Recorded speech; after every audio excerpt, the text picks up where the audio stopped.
Red Death had long devastated the country. No pestilence had been so fatal or so hideous. Blood was its avatar and its signature. In the space of half an hour, there were sharp pains, sudden dizziness, profuse bleeding from the pores, and finally death.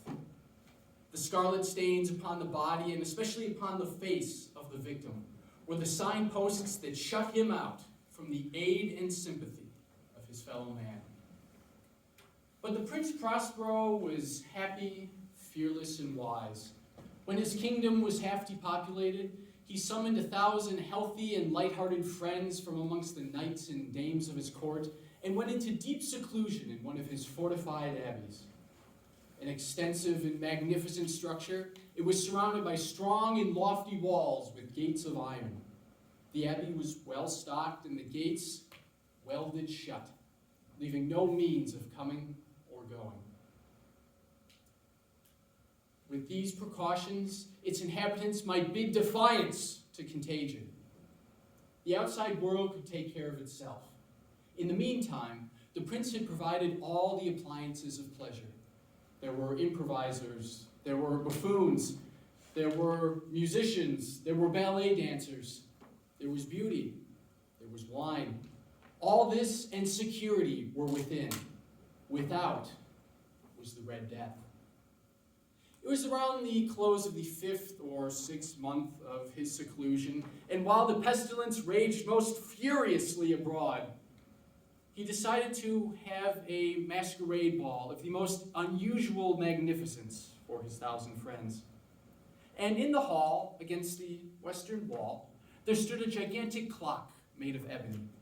And when it came time for the hour to be stricken, there came from the brazen lungs of the clock a sound of so peculiar a note and emphasis that all the musicians in the orchestra paused, and in turn the dancers also ceased. But when the echoes had finally lifted, there was immediately a light laughter that pervaded the assembly until another chiming of the clock an hour later. The masqueraders were grotesque. There was much of the beautiful, much of the wanton, much of the bizarre, something of the terrible, and not a little bit of that which may have excited disgust. The hall was densely crowded, and in it beat feverishly the heart of life.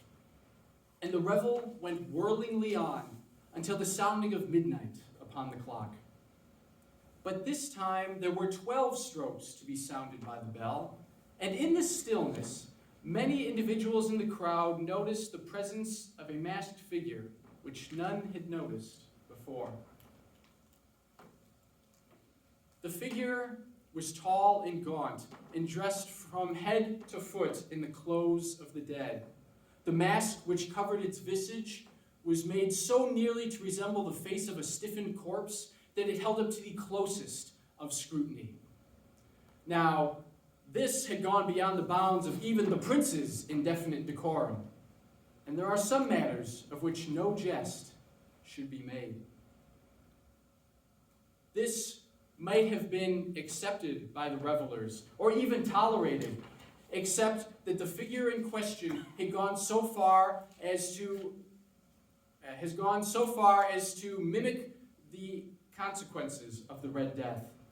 The clothes were dabbled with blood, and all the features of the face were besprinkled with the scarlet horror. When the eyes of the Prince Prospero fell upon this spectral image, which was walking slowly and solemnly amongst the waltzers, his brow reddened with rage. "Who dares," he said hoarsely, "who dares insult us with this blasphemous mockery? Seize him and unmask him, that we may know whom we have to hang at sunrise." The words echoed loudly and clearly through the hall, for the prince was a bold and boisterous man, and the musicians had become hushed at the raising of his hand. At first, as he spoke, there was a slight rushing movement of a group in the direction of the intruder, who was drawing nearer to the prince. But for a certain nameless awe, none put forth a hand to seize him, and he passed unimpeded within a yard of the prince's person. And as the vast assembly shrank from the center of the room to the walls, he made his way uninterrupted, but with that same solemn and measured step, deeper into the hall. It was then that the Prince Prospero, maddening with rage and shame at his own momentary cowardice, rushed hurriedly after. None followed on account of a deadly terror that had seized upon all. He bore aloft a dagger and approached rapidly to within 3 to 4 feet of the retreating figure before the latter spun around to confront his pursuer.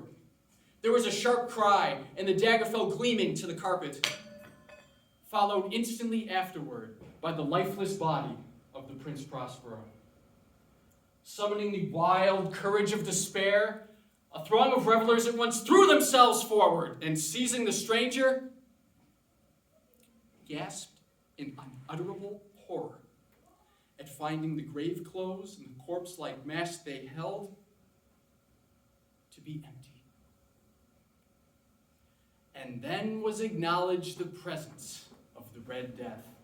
He had come like a thief in the night, and one by one dropped the revelers in their blood-sprinkled hall of celebration.